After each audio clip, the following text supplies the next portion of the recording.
ito, lumalakas yung hangin. Ito yung senyales siguro na wala.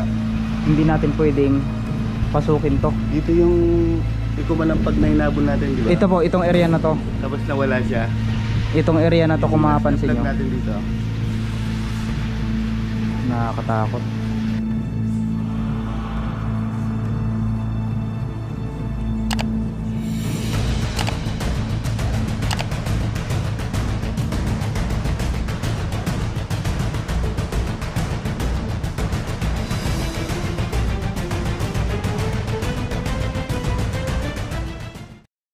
I wanna do it all with you by my side.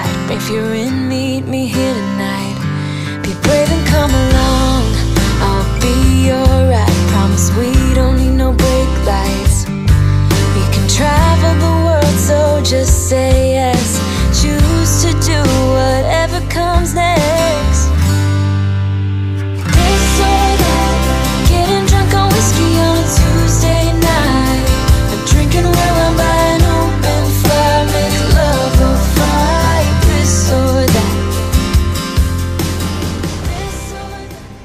Ayon sa kwento ng mga nakasaksi at talagang nakapunta na sa lugar na ito, ay nakakapangilabot na pangyayari ang kanilang nabalitaan dito, at mismong sila mismo ay nabigla dahil itong lugar nga daw na ito ay nangunguha ng buhay.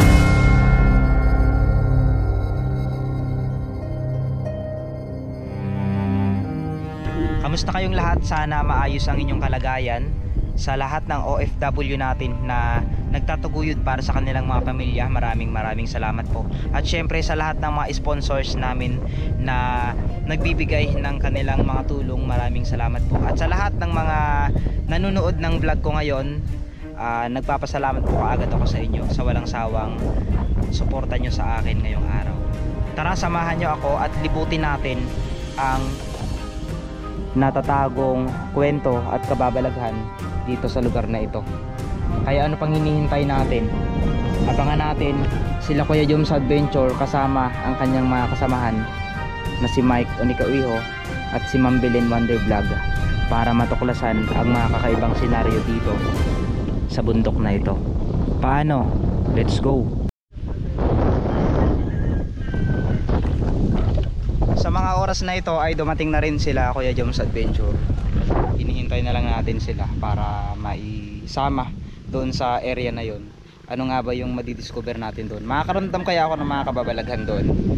Ngayon pa lang yung kwento pa lang ng ating kaibigan ay talaga namang medyo kinilabutan na ako, kasi hindi mo akalain na sa lugar pala na yun ay mayroon na palang namatay. So ngayon, back to reality. Magbablog ulit tayo ng mga kababalaghan. Alamin muna natin yung mga kwento ng isang lugar. Let's G. Good morning po. Ayan, i-interviewin ko lang po kayo ulit. Totoo po ba na na mayroon daw pong namatay na dyan sa Batubaong? Oo.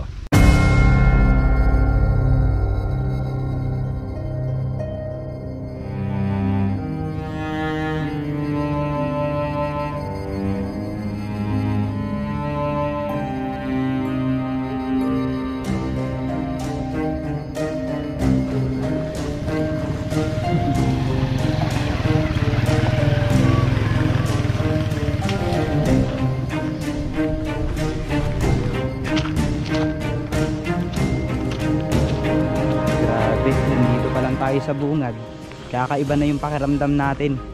Parang mayroon talaga positive na mayroon talagang mga kakaibang bagay tayong makikita dito sa lugar na ito.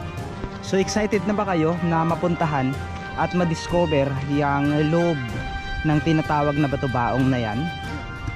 Isasama ko kayo. Sana samahan nyo rin ako hanggang sa dulo ng video natin.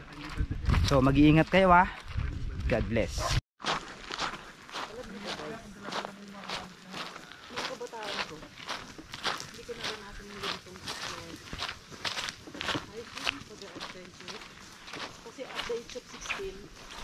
Wala, anong tawag dito? Andun na ako sa ibang bansa. Naghahanap buhay na po ako ng maaga para tumulong sa pamilya. Kaya yung ganito, hindi ko na-enjoy. Pinakamalinis at pinakamalinaw.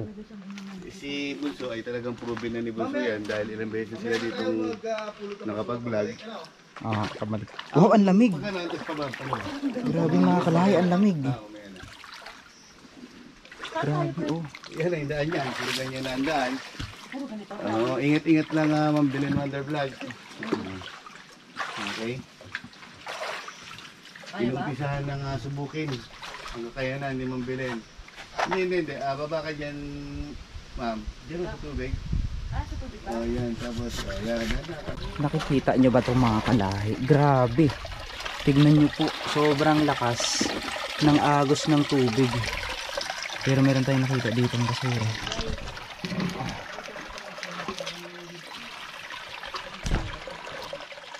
So, kukunin natin to. Ang sosyal naman ng mga pupunta dito. 'Di ba? Ang sosyal naman. Shout out Mountain Snow. Wow, yayamanin. Ang lakas ng loob nyo magkalat dito. Tapos iiwan nyo lang. 'Di ba? So, ang magiging setting up natin, iiwan lang muna natin diyan. Tapos pupulutin natin mamaya pagbalik. Ito tayo doon, pataas. Ito, Doon tayo gusto mangolekta. Ito yung pinaka-challenging na daanan. nakuha ni Bunso, ni May Mr. nakuha na rin si Bunso na Namin ito, mga isisinap sa sako pag pabalik na po kami. mga hindi nabubulok na basura. Ayun ang delikado. Ayan guys, nakita niyo ang akit namin. Paano kaya ito? So dito tayo dadaan para safe tayo. Dito, medyo challenging lang talaga ang daan. Pataas. Ayun, umalis naman ang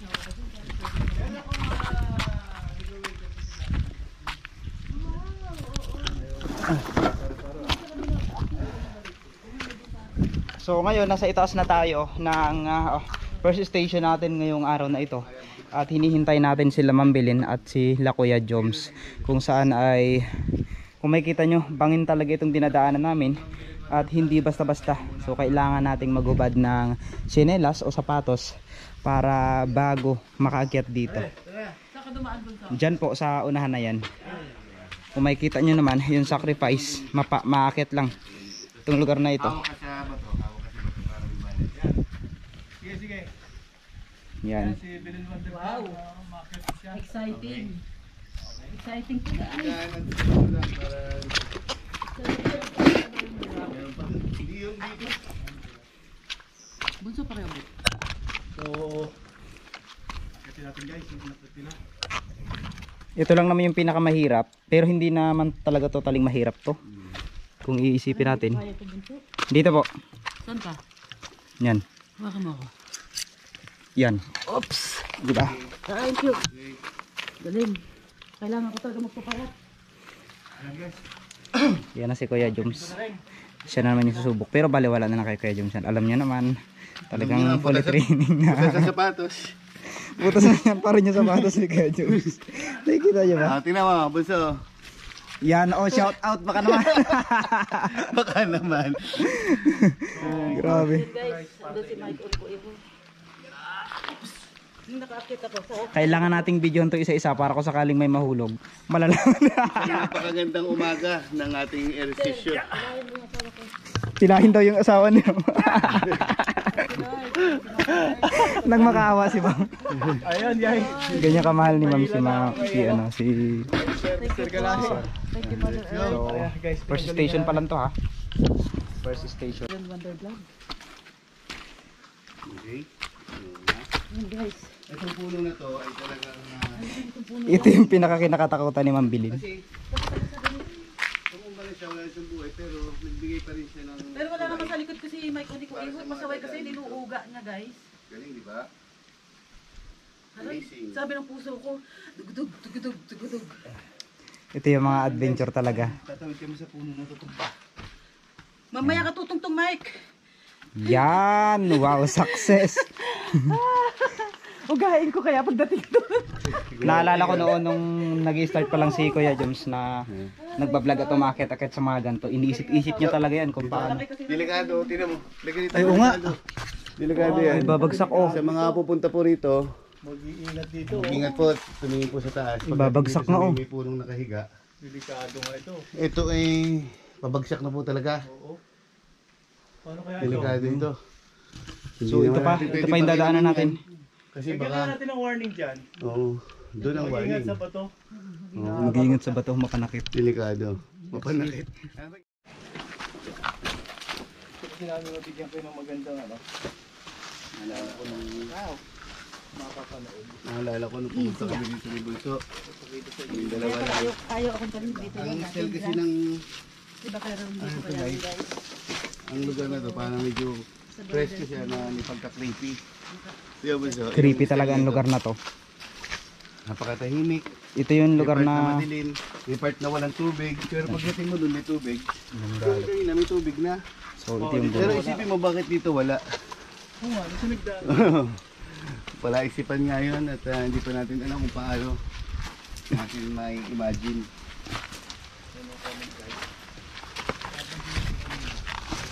Parang nilagyan ng daan dito. ito yung inakyat nila Mendorin yung mangyan dati. Langit din ito. Sinugod nila hanggang dun sa taas. Ang galing nila Sir Mendorin yung mga yun talaga. Lahat ng may makikitang bakas. Kayang-kaya nila nakitin. Ito na yung pinaka creepy part na lugar dito. So kung saan ay Ito na ang tumambad sa aming mga kalat. So ano gagawin natin? gagamba na ano ito. Gagambang ito yung gagamba na Balik. mandag.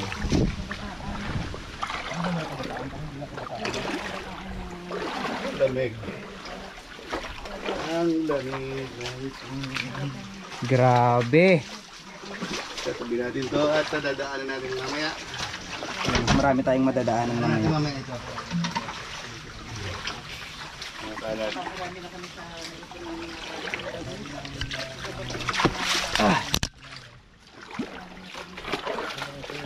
Tabi-tabi lang po.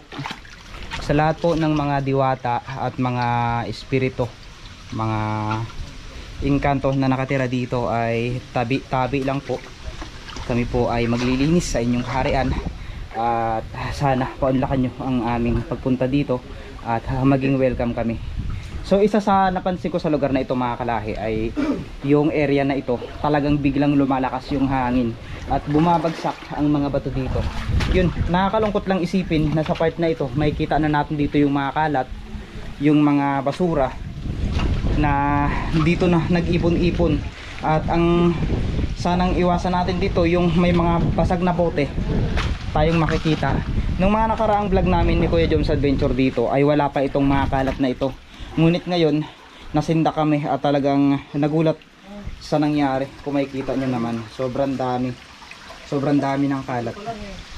Dito pwede ng bata.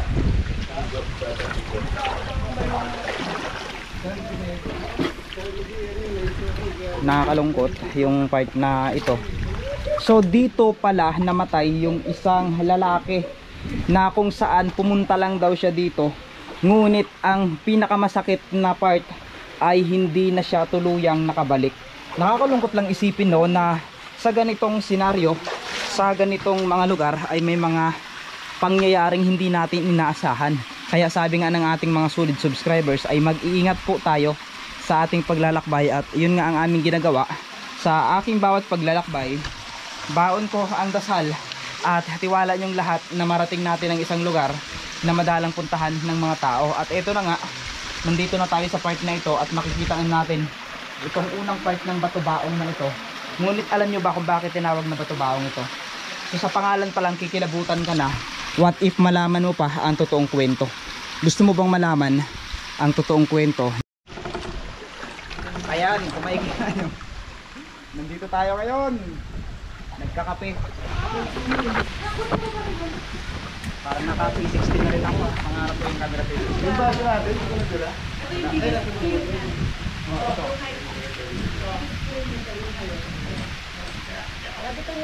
Pero hindi siya lahat na baba. Ito po yung tinatawag dito sa bahay.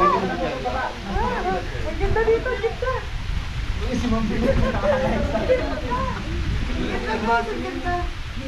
Parang nasa ano, Hindi katulad naman ng parang lang problema rito. guys, tingnan niyo kung paano sinoy kami, no?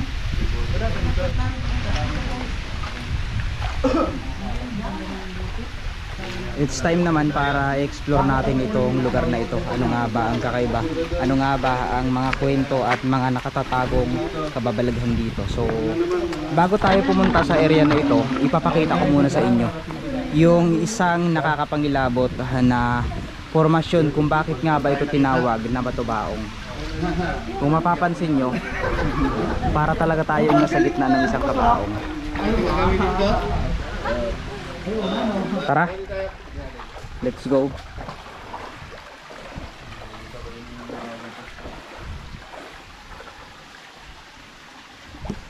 Ang plano namin ay magkakape kami, pero mayroon talagang nag-uudyok sa amin na siguro wag munang magambala itong lugar na ito dahil napakasagrado talaga ng area na ito. Kaya ang pipiliin na lang namin siguro, pupunta na lang kami sa labas at doon na lang kami magkakape. Ayan, ito yung area na sinasabi ko sa inyong delikado at talagang nakakatakot, nakakapangilabot.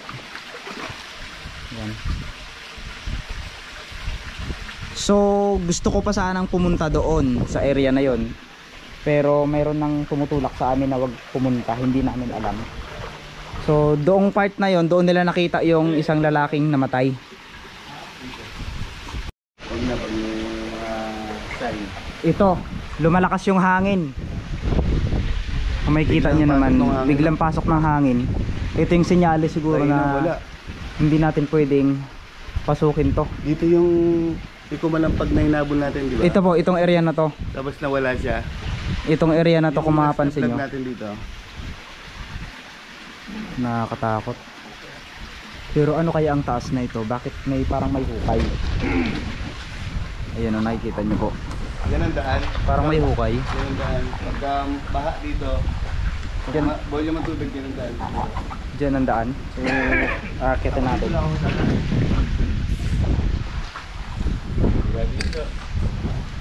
Parang may hukay dito.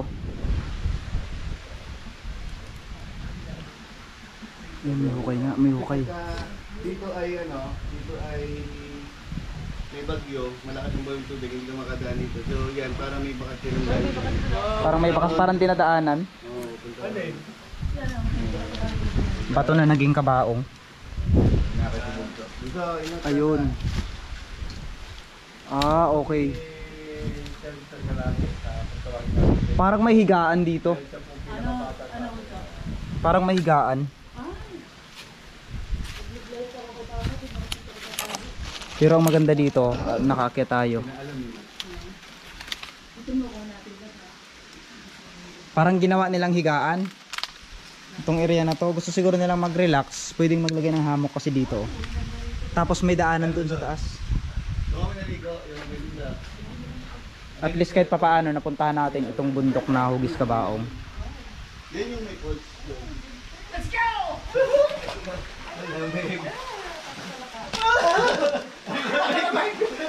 Ibang tubig dito.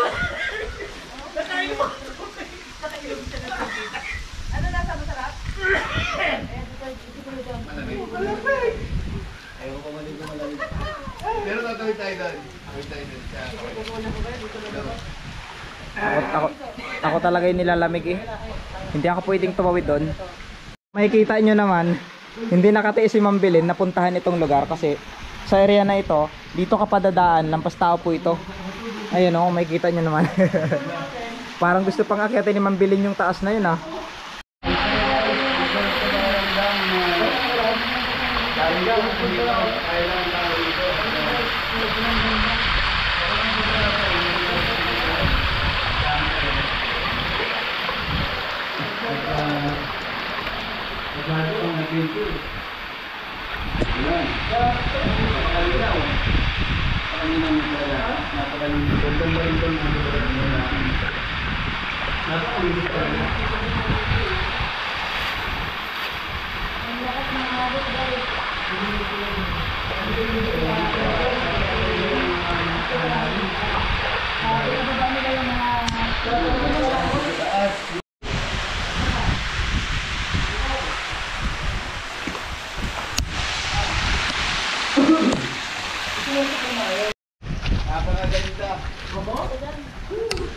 Ito yung area maganda dyan talaga.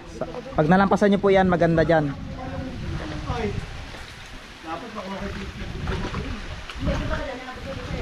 Kaya po yan, magbaybay lang kayo sa gilid.